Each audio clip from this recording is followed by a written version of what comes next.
Hello and welcome. This week I'm writing to Asafa Powell. Dear Asafa, I've been meaning to write you for several years, but as they say, nothing happens before the time. First of all, you could have been my son if I had you as a teenager, okay? So this is a letter to my son, a son who made me and Jamaica fall in love again. Asafa, Jamaica fell out of love with the 100 meters race years before you came on the scene, because after Donald Quarry, there were no consistent 100 meters runners. When Raymond Stewart competed, it looked as if we could rise again, but that career was short-lived, especially with the pharmacist he had to endure. I'm telling you all this because it was you who made us all realize what it was to love again.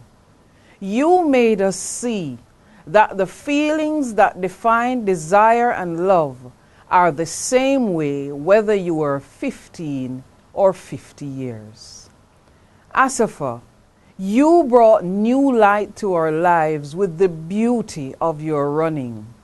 The rhythmic motion with which you covered the distance was the catalyst that made every little boy and every little girl want to be like you. It is what made Jamaicans love you.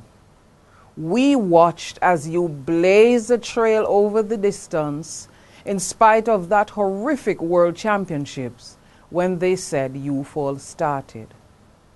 We watch you run more sub-10-second times over the distance than any other sprinter in the history of the 100 meters. We watched, held our bellies, and groaned in disappointment, and forgave you as you disappointed time and time again.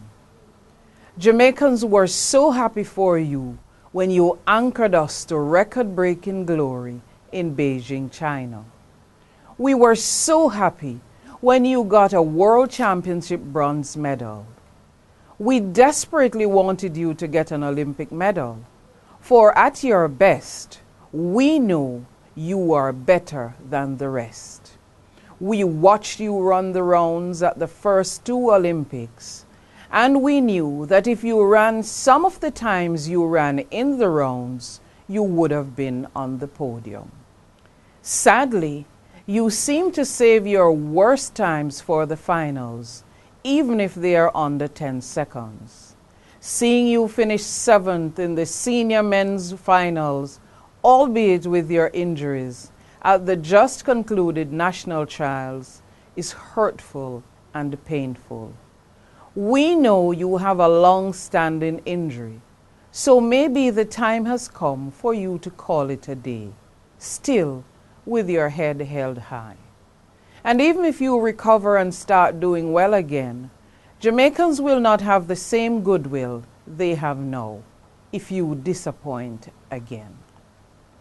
I don't want this goodwill to become hate, because you know how Jamaicans are. So take my advice and set a departure timeline and stick to it. After all, there is life after track and field. I thank you from the depths of my heart for the love that you gave me and Jamaica, for inspiring a nation of athletes to love the distance again, for inspiring the nation of sprinters to become the best, taking it much further than you. With all our love, we say thanks and wish you the best, but away from track and field for the future. With love, Erica. This week's bouquet goes to Natoya Gould for successfully making the transition from high school athlete to professional athlete, and to Warren Ware for closing the show with a spectacular 1979 run in the men's 200 meters final. Until next week, stay close to the edge.